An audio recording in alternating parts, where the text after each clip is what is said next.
El hemograma es un examen básico que debemos de conocer todos los profesionales de salud, puesto que en base a ello podemos inferir muchos diagnósticos, ¿no? Es una prueba en la cual diversos tipos de enfermedades, ¿no? Estamos hablando de patologías, pueden mostrar algún tipo de alteración y por ende, ¿no? Es necesario, pues, conocerlo. Este examen, ¿no? El hemograma, establece en su reporte diversos tipos de aspectos, ¿no? Aspectos cuantitativos y también cualitativos, ¿no? Cuando hablamos, por ejemplo, del examen del frotis de sangre periférica que está incluido dentro de lo que es el hemograma. Van a valorar a través de exámenes, es un examen automatizado, eritrocitos, ¿no? El estudio de los mismos corresponde a lo que es el eritrograma, la determinación de leucocitos a través de lo que es el leucograma y por último también la determinación de las plaquetas o también conocido como plaquetograma.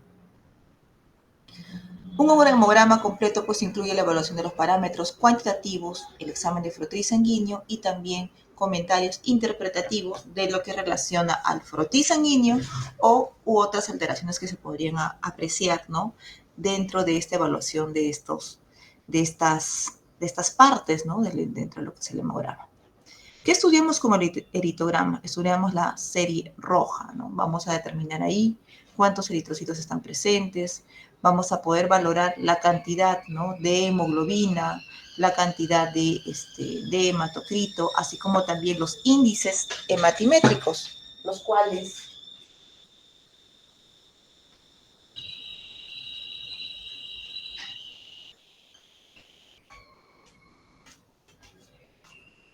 estos índices hematimétricos, los cuales incluyen pues el volumen corpuscular medio, la concentración de hemoglobina corpuscular media, así como también la distribución ampliada de glóbulos rojos, que es el RDBW.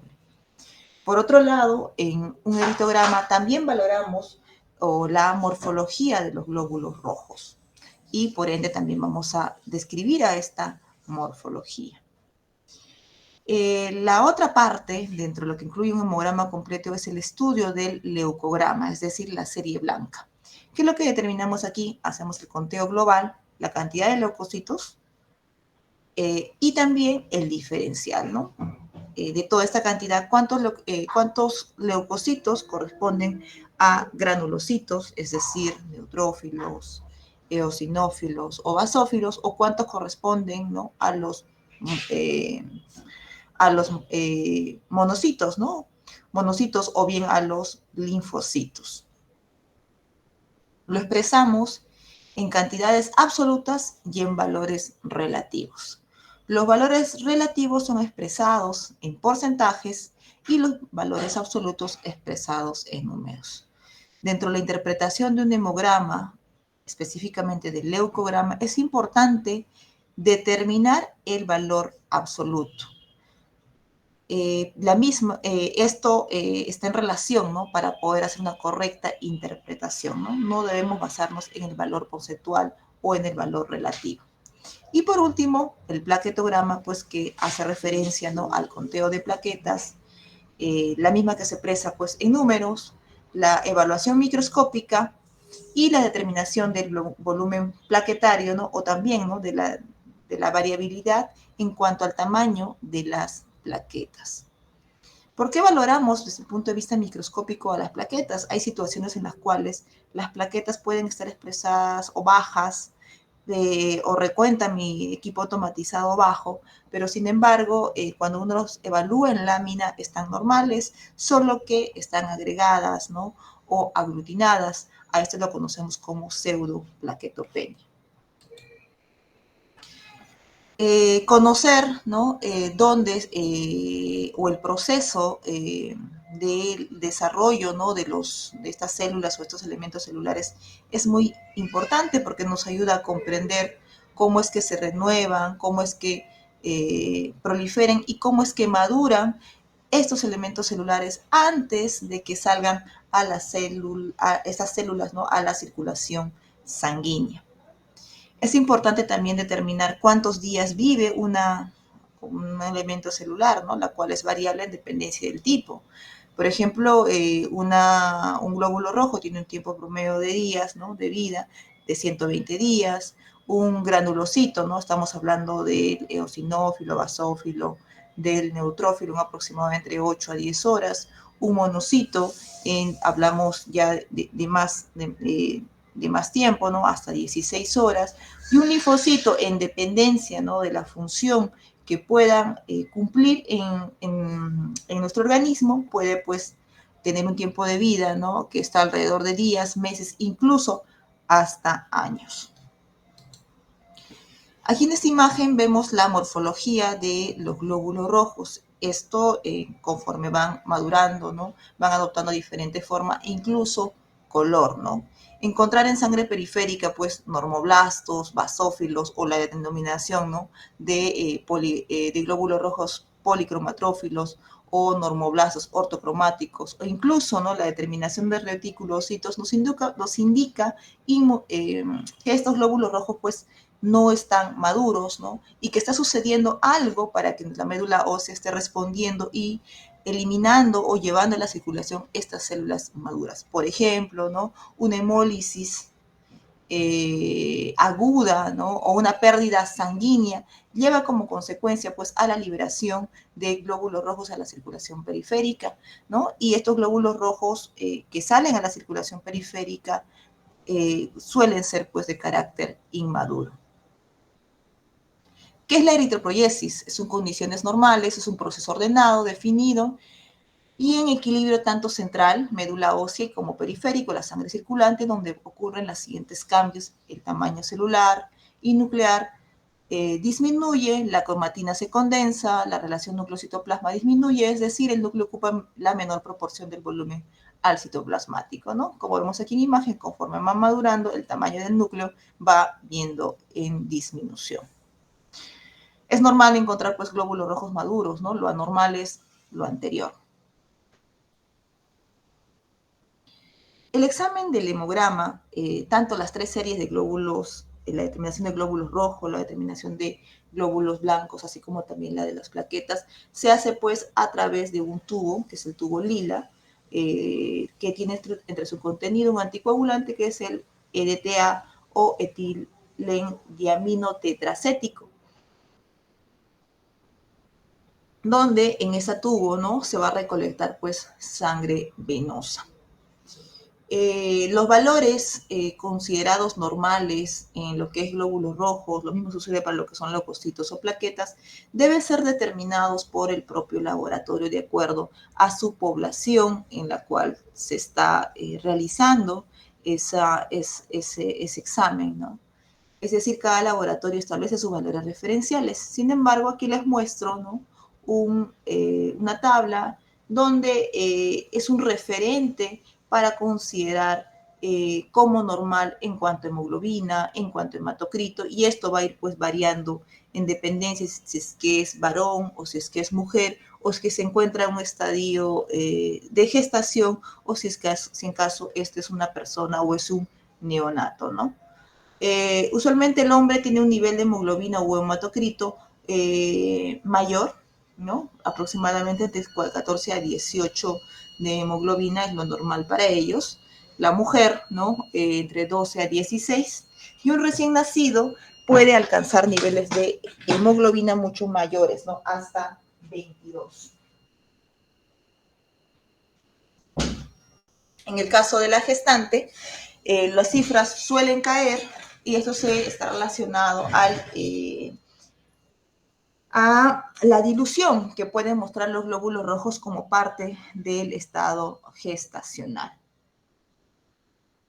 ¿Qué cosa es el hematocrito, ¿no? El hematocrito pues, es un parámetro dentro de lo que es la determinación del hemograma, la cual nos mide pues, la cantidad de volumen de la sangre que está ocupada por el glóbulo rojo respecto al ocupado por la sangre total. El hematocrito se va a expresar en porcentajes, ¿no? Hay diferentes maneras de poder determinar el hematocrito, ya sea de manera automatizada o de manera manual. Cuando hablamos de manera manual estamos refiriéndonos al macrohematocrito y al microhematocrito. Y la forma automatizada, ¿no? Utiliza otro tipo de parámetros para el cálculo del hematocrito, donde se valora el número de glóbulos rojos, así como también el volumen corpuscular medio, ¿no? El hematocrito determinado por la forma automatizada, por equipos automatizados, se obtiene del volumen corpuscular medio por el número de eritrocitos divididos entre 10. ¿Qué es mejor? La determinación de hematocrito automatizada sobre la determinación manual. ¿Por qué? Porque se ha visto que la determinación manual eleva por lo menos de un 0.5 a 1.5% y eso está relacionado al atrapamiento de plasma. Además, no hay que olvidarnos de que los glóbulos rojos en todas las personas pues no muestran arquitectura normal. Hay ciertas enfermedades de ciertas personas que pueden tener otras características en el glóbulo rojo. En cuanto al tamaño, por ejemplo, pueden ser esferocitos o la cantidad de la hemoglobina o la forma misma, ¿no? Del glóbulo rojo, si pueden ser más pequeños o más grandes. Todo esto influencia sobre la determinación del hematocrito manual.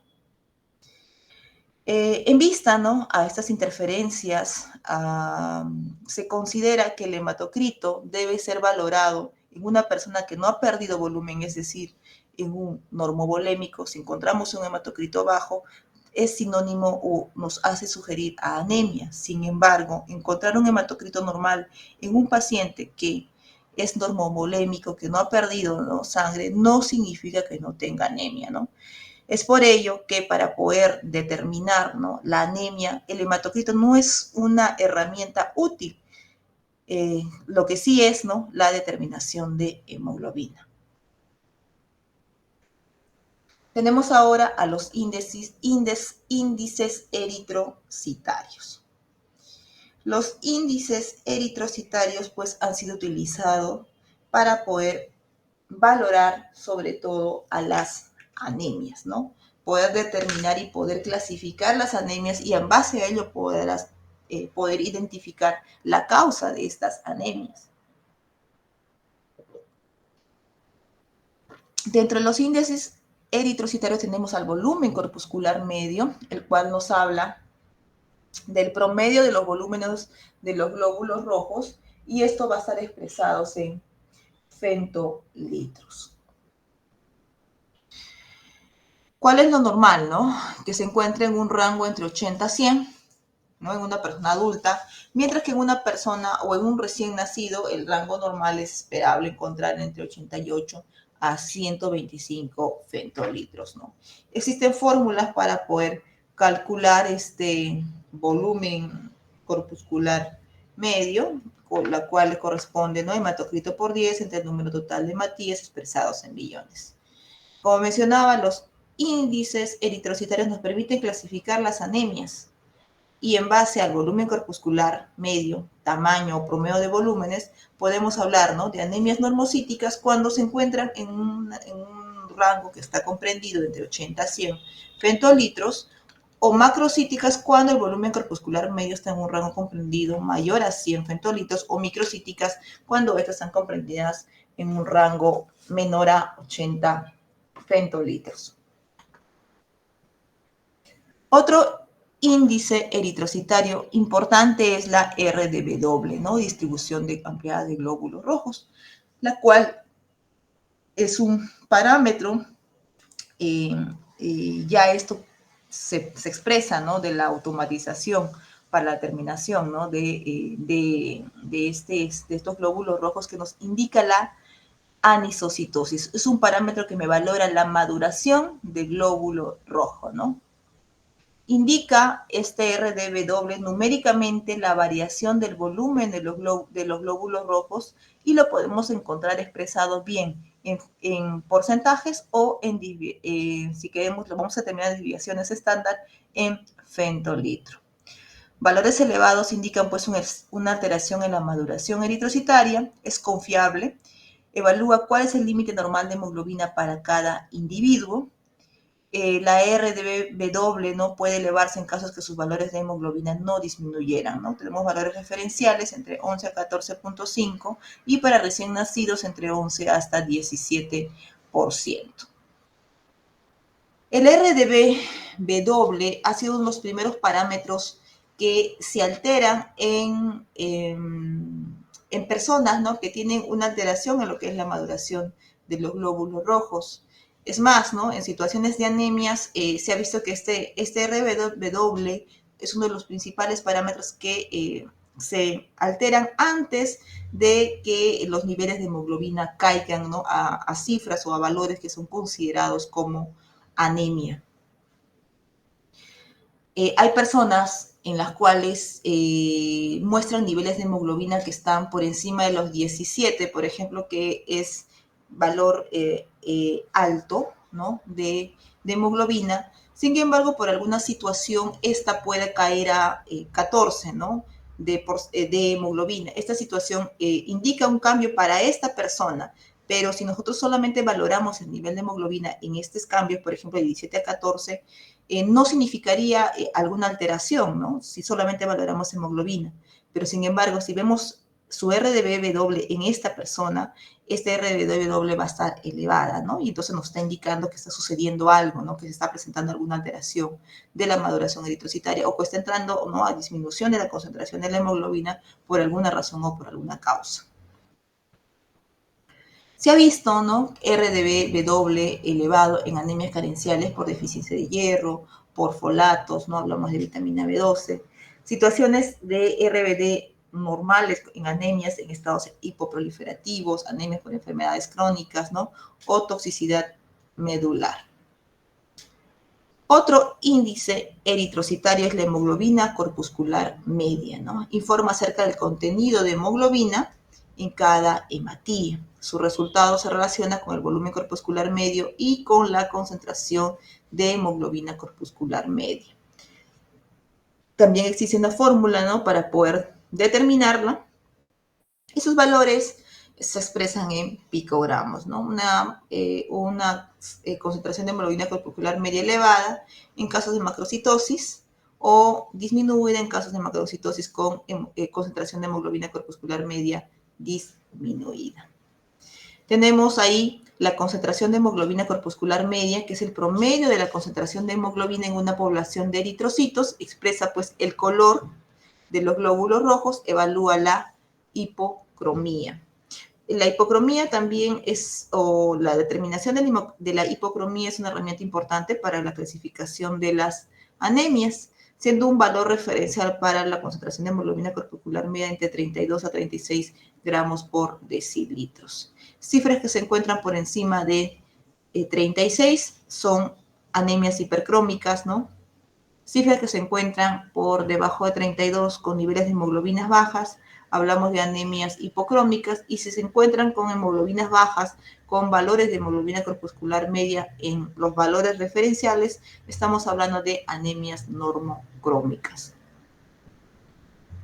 Entonces, podemos encontrar aumentadas, ¿no?,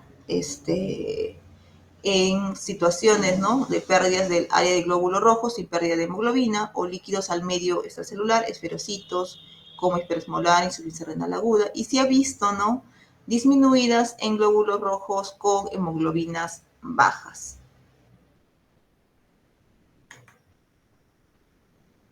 Dentro de lo que es el eritograma, aparte, ¿no?, de valorar la hemoglobina, el nivel de hematocrito, así como los índices eritrocitarios, determinamos también la morfología. Desde la manera automatizada es poco probable determinar la forma de los glóbulos rojos. Para eso tenemos que apreciarlo microscópicamente.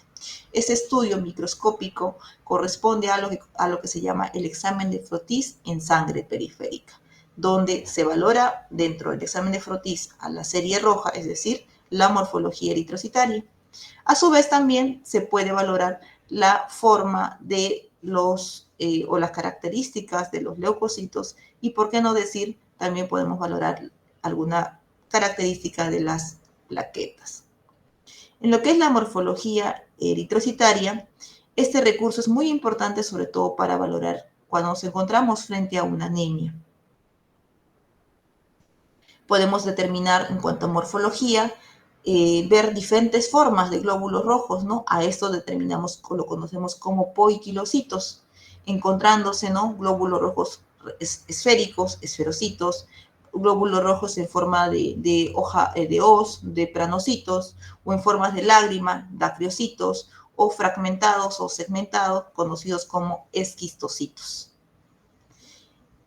Cuando hablamos de morfología eritrocitaria también podemos determinar el tamaño, ¿no? Normocíticos, microcíticos, macrocíticos, o cuando existen glóbulos rojos de diferentes tamaños, hablamos de anisocitosis. Podemos ver glóbulos rojos que tienen mucho más color, hipercromía, ¿no? O bajo color, hipocromía, o alguna característica o la presencia de algún tipo de inclusiones en el citoplasma del glóbulo rojo, puntillados basófilos, cuerpos de Howell-Joly, anillos de Cabot, ¿no? Cuerpos de Pappenheimer, o la presencia de algún tipo de parásito tipo Plasmodium, por ejemplo.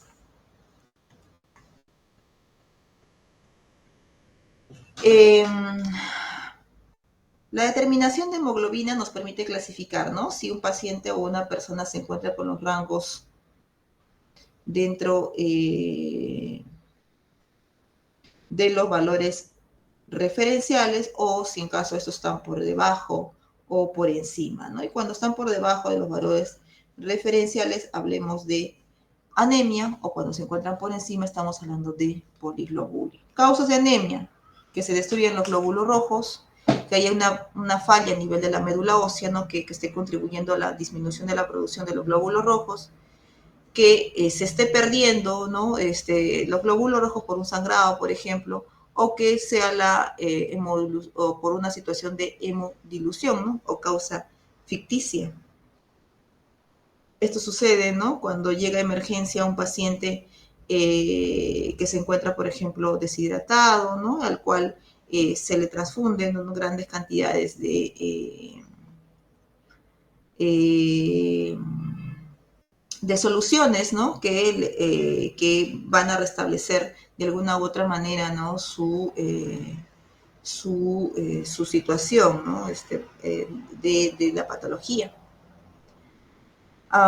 Poliglobulia: aumento en la producción medular, enfermedades, ¿no? Relacionadas a una producción medular aumentada, secundarios, ¿no? A requerimientos de oxígeno, como sucede cuando una persona viaja, ¿no? A las zonas de altura, por ejemplo, o de causa ficticia.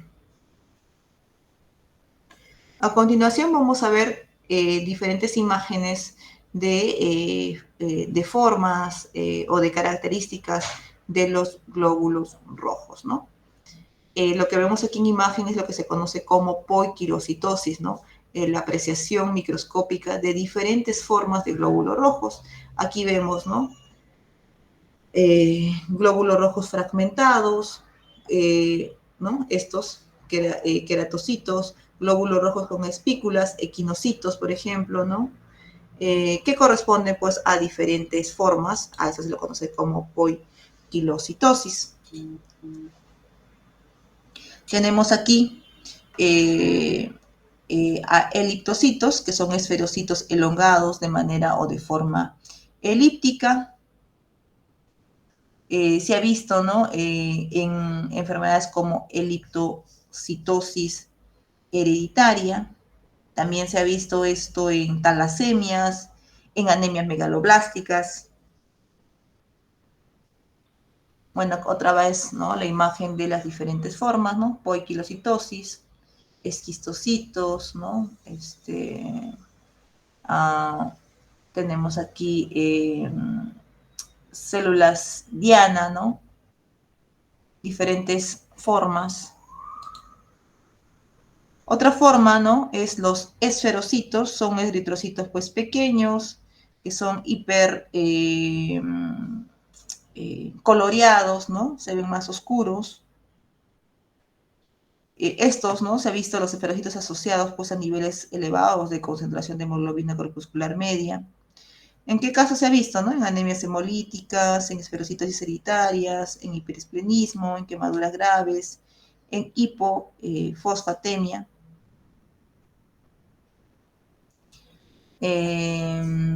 Otra característica más que tienen estos esferocitos es que son pequeñas, son más esféricas, tienen mayor concentración de hemoglobina. Aquí en imagen ahora vemos a los esquistocitos, ¿no? Glóbulos rojos fragmentados, sin alguna forma definida, ¿no? Y esto se debe pues a rotura de la membrana de los glóbulos rojos. Se ha visto en anemias microangiopáticas, ¿no? PTT, síndrome urémico hemolítico, en microangiopatías del embarazo, en las eclampsias. También puede ser como consecuencias de traumatismos mecánicos, cuando existe algún tipo de prótesis a nivel cardíaco, ¿no? Y los glóbulos rojos al atravesar por la circulación, ¿no? De los glóbulos, cuando pasan como producto de la circulación a través de esos prótesis, van a fragmentar a los glóbulos rojos. También se ha visto, ¿no? En pacientes con anemias hemolíticas por drogas, en anemias hemolíticas por quemaduras, en coagulación intravascular diseminada. Aquí vemos, ¿no? Las células target, ¿no? Target cell, o también conocidas como células diana o leptocitos, ¿no? Enfermedades como talasemias, por ejemplo, algunas hepatopatías, posesplenectomías, en anemias ferropénicas muy graves.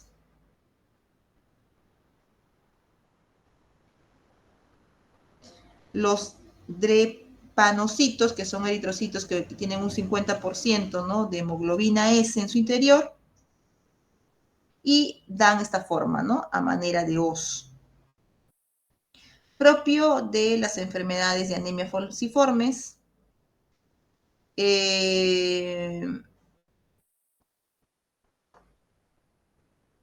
Esto, pues, este tipo de anemias, ¿no? Suele ser de carácter hereditaria, ¿no?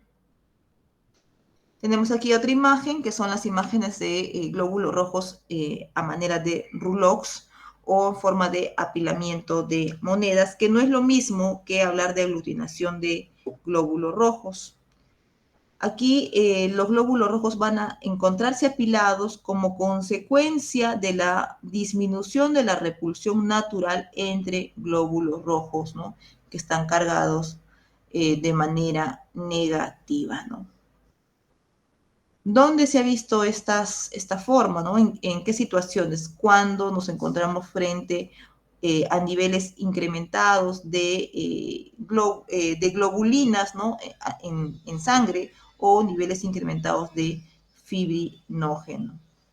Por ejemplo, mieloma múltiple, enfermedad de Waldenström, las crioglobulinemias, situaciones en las que existen, ¿no? Niveles incrementados de fibrinógeno. Y hago hincapié, ¿no? Que no es lo mismo de hablar de aglutinación de glóbulos rojos. La aglutinación corresponde a un aglomerado de los glóbulos rojos, las cuales están pues usualmente mediados por un mecanismo inmunológico, donde se ha visto otras causas, ¿no? De que los glóbulos rojos estén acumulados, que suelen ser por la presencia, por ejemplo, de autoanticuerpos. En cuanto a tamaño, ¿no? Macrocitos y microcitosis, ¿no? Macrocitosis, glóbulos rojos, ¿no? Grandes, y un parámetro para valorar la macrocitosis o la microcitosis desde el punto de vista microscópico es encontrar a un linfocito, como vemos aquí en la imagen, ¿no?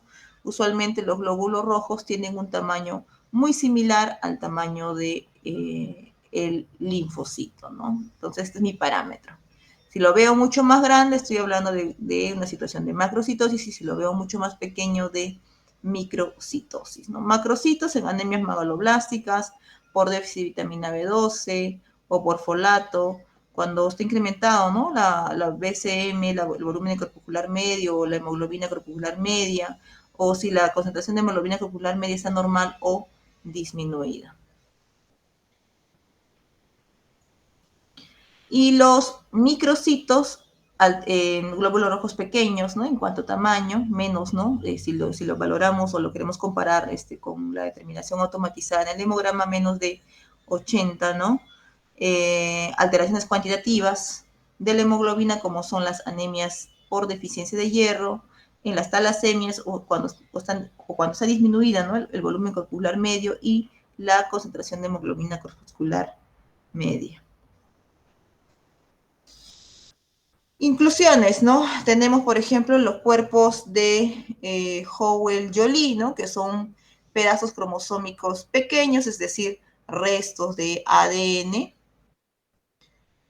que se desprendieron pues de la cromatina nuclear, ¿no? Y lo vamos a apreciar en la sangre periférica tras colorear obviamente, ¿no? Todo esto, estas láminas, como algo punteado, ¿no? De un color púrpura intenso. Se ha visto, ¿no? En situaciones de aesplenia orgánica o aesplenia funcional, en situaciones de mielodisplasias. Los anillos de Cabot, ¿no? Los anillos de Cabot son remanentes de uso mitótico. Se ha visto en situaciones de anemias megaloblásticas, leucemias, mielodisplasias, post-esplenectomía, intoxicación por plomo o procesos hemolíticos. Como vemos ahí, ¿no? Este anillo de Cabot es de un color violáceo, a manera pues de anillo, por eso toma esa denominación, o en algunos casos puede ser formando como una especie de un 8, ¿no? Y hace referencia a los remanentes de uso mitótico que pueden ser secundarios, ¿no? A estas circunstancias o a estas patologías.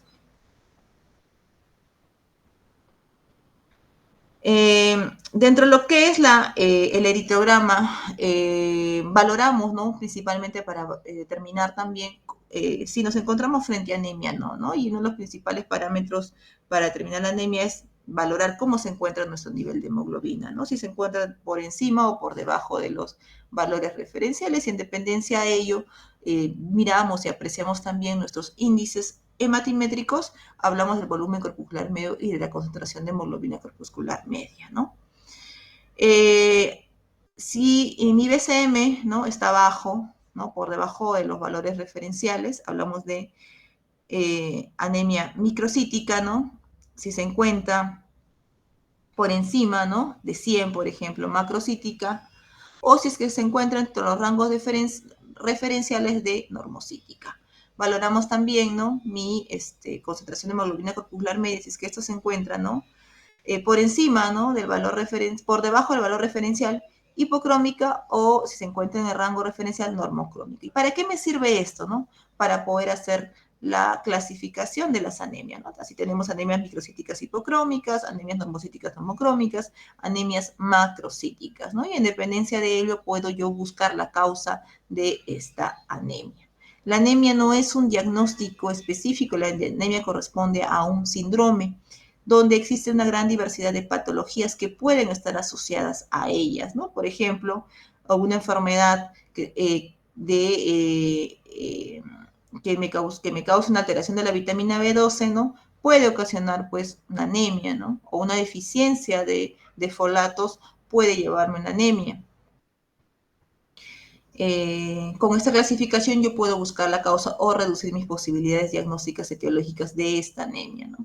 Por ejemplo, ¿no? Anemias microcíticas hipocrómicas se ha visto en deficiencias de hierro o en enfermedades crónicas, anemias normocíticas normocrómicas en situaciones de una hemólisis, anemias macrocíticas cuando existe, ¿no? Deficiencia de vitamina B12 o ácido fólico.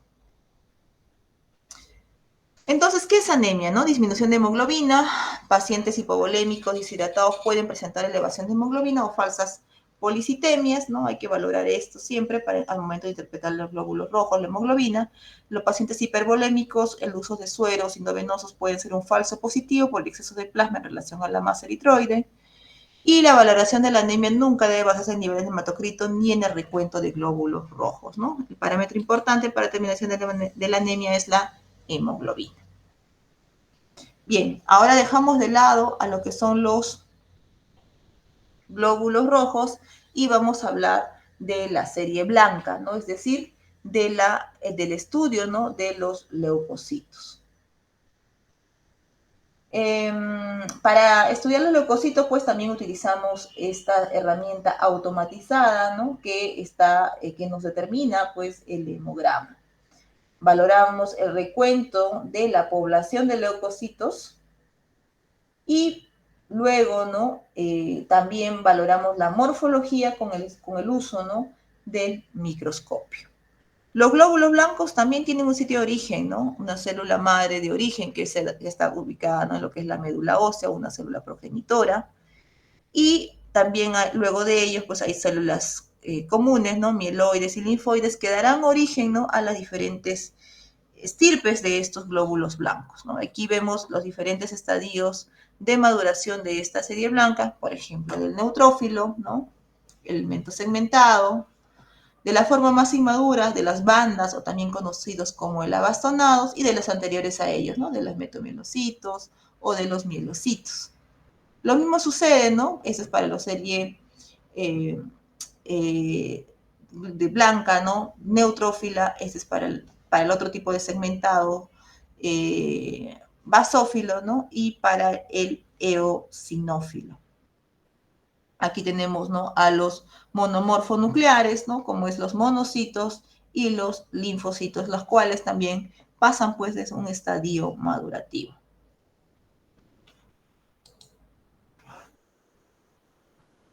En cuanto a la determinación de los glóbulos blancos, también es variable sus valores referenciales. Esto varía en relación con la edad, en relación con el sexo, incluso, ¿no? Actividad o estrés.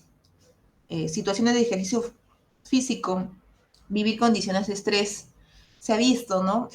Cuando estos pacientes van bajo esta condición a tomarse las muestras de sangre, niveles un poco más elevados, sin que eso signifique algún tipo de patología.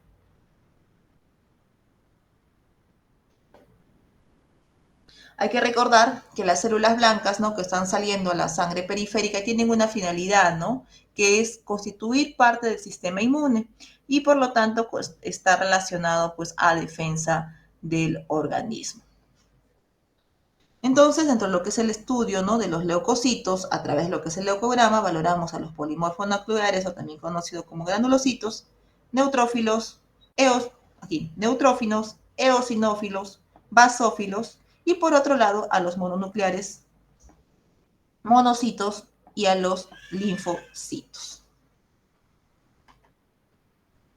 Bueno, aquí traigo una lista, ¿no? De valores referenciales de estos leucocitos, no sin antes recalcar, ¿no? Que los valores referenciales deben ser establecidos por sus propios laboratorios, ¿no? De la localidad, las cuales establecen en dependencia de su población en la cual están ubicados estos laboratorios referenciales. Sin embargo, para muestra, ¿no? Un adulto en promedio tiene un nivel de leucocitos que va del rango de 4.000 a 11.000. En un recién nacido puede alcanzar cifras, ¿no? Hasta 30.000, y en estados de gestación podemos alcanzar cifras hasta los 16.900 microlitros.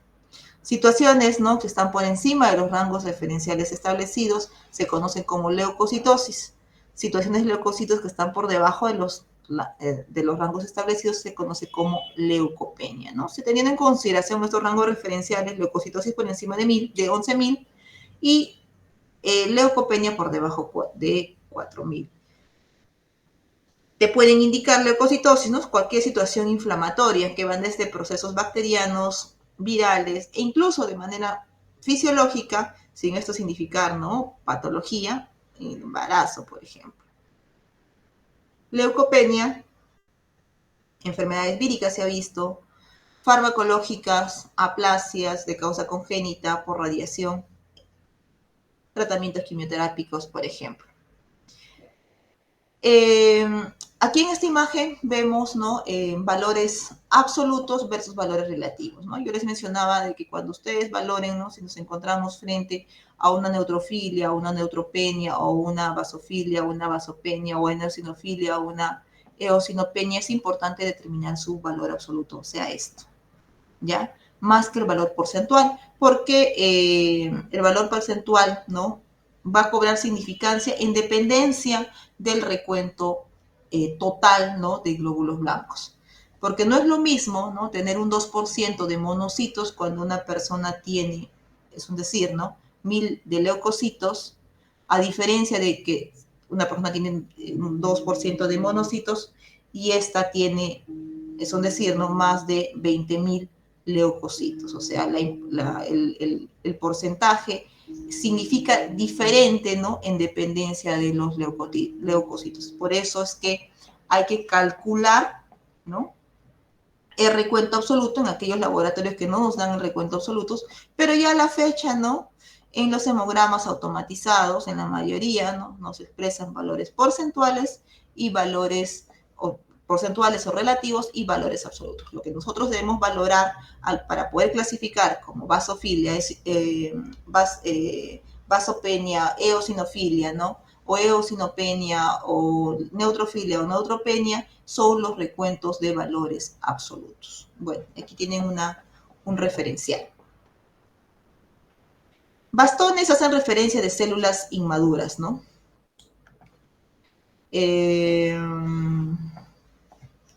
Más de 400, ya hablamos pues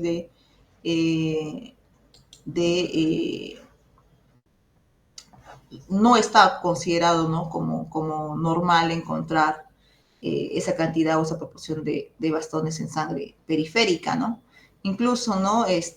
Nos hace referencia de una desviación izquierda. Leucocitosis hace referencia a aumento de leucocitos por encima de los valores referenciales, una reacción leucemoide, ¿no? Recuento de leucocitos por encima de 25.000, ¿no? Situaciones como alergeno, veneno, hemorragias, estrés, hiperleucocitosis, leucocitosis extrema asociados a procesos mieloproliferativos, leucopenia, disminución de leucocitos por debajo de los valores referenciales. Bueno, es importante, ¿no? La preanalítica, ¿no? Ver la condición en la cual esta persona esté yendo a tomarse la muestra de sangre, ¿no? Estrés, ejercicio, llanto excesivo causan elevación de leucocitos, ¿no? Entonces, si vemos un cambio, ¿no? Entre valores de una persona de un día a otro y si estos, ¿no?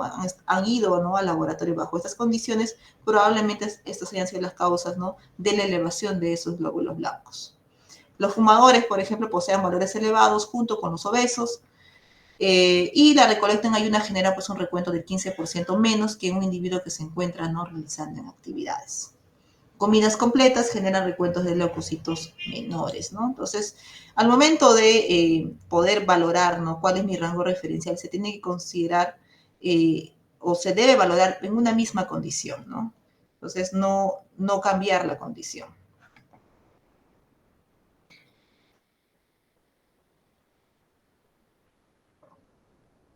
¿Cómo se debe evaluar la leucocitosis o la leucopenia, ¿no? Junto con el número total de leucocitos, evaluar sus valores absolutos de cada subtipo leucocitarios. A pesar de ser útiles, los cálculos de los valores relativos jamás deben prevalecer sobre los absolutos. Neutrofilias, ¿no? Aumento del conteo de neutrófilos, ¿no? De estos. ¿Qué son neutrófilos? Corresponden a segmentados, corresponden a bastones, a mielocitos, a los metamielocitos, que pueden estar por encima del valor referencial, ¿no? Para la edad raza, ¿no? Por encima de 7.800. ¿Qué es desviación izquierda? Es el aumento del número de bastones o de formas inmaduras, ¿no? Es decir, los bastones, ¿no? O abastonados incluyen la forma inmadura como el mielocito, metamielocito, entre otros. ¿Qué situaciones me llevan a la desviación izquierda? Porque identificar o interpretar desviación izquierda es importante porque me puede sugerir que me encuentro frente a un proceso infeccioso bacteriano que puede ser de causa reactiva, embarazos politraumatizados, ¿no? Pacientes que tienen quemaduras, o que me encuentro frente a otras enfermedades como enfermedades clonales o mieloproliferativas crónicas. Dentro de lo que es la valoración de neutrófilos, también podemos identificar la desviación derecha. Cuando hablamos de desviación izquierda, estamos hablando de procesos inflamatorios principalmente, ¿no? Cuando hablamos de desviación derecha, estamos hablando de la presencia de neutrófilos hipersegmentados, es decir, que tienen entre sus características, ¿no? Estas lobulaciones, aquí contamos 1, 2, 3, 4, 5 lobulaciones o más. Y que estos representen del total, ¿no? Del 100% de glóbulos blancos que yo cuento, más del 3%. O sea, más del 3%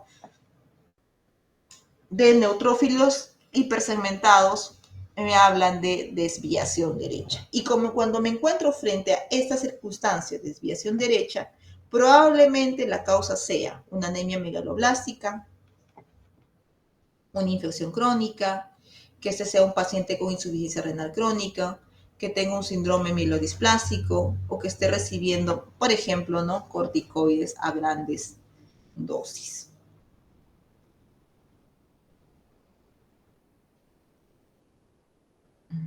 Ya.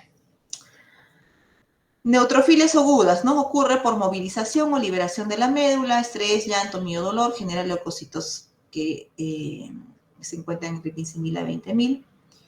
¿No? Neutrofilias crónicas dependen de la producción medular en infecciones crónicas, cáncer o enfermedades mieloproliferativas. Neutropenias, ¿no? Hace referencia, ¿no? a menos del 40% de neutrófilos o neutrófilos más callados, menor a 2.000, ¿no? En cifras absolutas. Agranulocitosis, cuando encuentro, ¿no? los neutrófilos por debajo de 500 neutrófilos, siendo la primera causa drogas, ¿no? quimioterapia en personas que tienen VIH, enfermedades autoinmunes tipo LES o tipo artritis.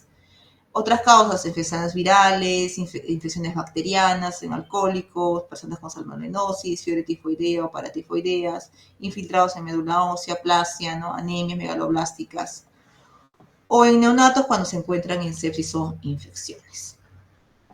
Ahora vamos a hablar de las linfocitosis, ¿no? Incremento de linfocitos por encima de 4.500 células, donde las primeras causas en personas adultas suelen ser infecciones de tipo viral, ¿no? Hay que buscar formas atípicas de estos linfocitos, ¿no? De estos linfocitos que no guardan relación en cuanto a lo normal de linfocitos. Puede ser, ¿no? Cuando hablamos de atípico, citoplasma mucho más grande o la cromatina del citoplasma, como vemos aquí, imagen más coloreada, más basófila, a eso se lo considera, ¿no? como linfocitos atípicos. Y si es que me reportan linfocitos atípicos, buscar la posibilidad, ¿no? que me encuentro frente a estos procesos. Mononucleosis, una enfermedad por citomegalovirus, que me encuentro frente a una enfermedad por herpes o por adenovirus. Hay linfocitosis reactiva, ¿no? Reacciones a drogas, por ejemplo, infarto agudo de miocardio, traumatismos. Linfocitosis que se encuentran en estas cifras, ¿no? Que están entre 10.000 a 30.000, se asocian, por ejemplo, a Bordetella pertussi. Plasmocitosis, ¿no? Es otra forma de presentarse los linfocitos. Y cuando me reportan plasmocitos, pensar en infecciones virales, causas, ¿no? neoplásicas asociadas a macroglobulinemia de Waldenström. Y si encontramos, o si me reportan estos plasmocitos más del 20%, probablemente me encuentro frente a una leucemia por plasmocitos. Linfopenia, ¿no? Disminución de linfocitos por debajo de valor de referencia, ¿no? En este caso por debajo de 1.000.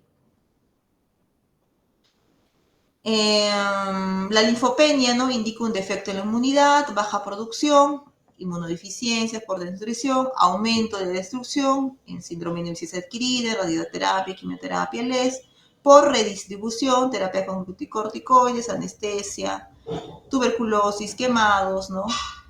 Otras causas, cáncer, infecciones bacterianas en el anciano, entre otras, ¿no?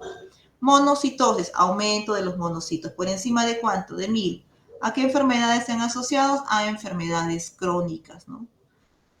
Hay diferentes causas de esta monocitosis. Causas primarias, ¿no? Estamos hablando de un problema, ¿no? A nivel de lo que es la médula ósea, leucemias, donde no solamente voy a encontrar pues a los monocitos normales, ¿no? Sino también a células de monocitos inmaduros. Estamos hablando de promonocitos o blastos, ¿no? De aspecto monocitoide. O puede ser de causas secundarias o reactivas en personas, ¿no? Embarazadas, en infecciones crónicas, en enfermedades de colágeno, en anemias hemolíticas. Monocitopenia tiene escaso valor clínico, pero se han visto en estas situaciones, ¿no? Anemia plástica, leucemias de células velludas, terapia con esteroides. Eosinofilia, ¿no? Aumento, recuento de eosinófilos que se encuentran por encima, ¿no? De 500 células, independientemente del recuento de leucocitos, ¿no? Pueden ser estas eosinofilias hasta 1500 o de 1500 a 5000 o incluso, ¿no? Mayor a estas. Se han visto que estos rangos se pueden asociar a diversos tipos de patologías discretas, enfermedades alérgicas, por ejemplo, una rinitis, moderadas de 1500 a 5000, infecciones parasitarias, urticarias, enfermedades cutáneas, o cuando se encuentran por encima de 5000, enfermedades parasitarias que alcanzaron, ¿no? La migración pulmonar o el ciclo de Loeffler, ¿no? O las leucemias mieloides crónicas también, ¿no? Pueden estar asociadas a eosinofilias. Basofilias, ¿no? Elevación de basófilos por encima de 200. La basofilia, aparte, ¿no? De que me indica, ¿no? Que se encuentra elevado, muchas veces ha sido una herramienta muy importante para valorar el recuento de los leucocitos. Si yo encuentro un recuento de leucocitos elevados sin basofilia, probablemente se trate de un proceso reactivo, ¿no? Pero si yo encuentro basofilia, ¿no? Es decir, basófilos por encima de 200 más un recuento elevado de leucocitos, probablemente esa elevación de los leucocitos esté asociado a procesos mieloproliferativos. Se menciona, ¿no? Que su aumento puede ser un signo precoz de una enfermedad mieloproliferativa crónica, elevaciones discretas de 200 a 500, estados alérgicos también se han visto elevados en drogas y alimentos, procesos inflamatorios, colitis ulcerosa, eritodermia, urticaria, artritis, infecciones, varicela, tuberculosis o influenza. Y por último, la última serie que se valora dentro de un hemograma es las plaquetas, ¿no? Las plaquetas también, ¿no? Se producen a nivel central, ¿no? Estas provienen de los megacariocitos, son fragmentos anucleados, existe un rango referencial que van de 140.000 a 400.000, entendiéndose, ¿no? Por debajo de ella como plaquetopenia o trombocitopenia, o por encima de ella se conoce como trombocitosis. El tiempo de vida media, un promedio es de 8 días, ¿ya?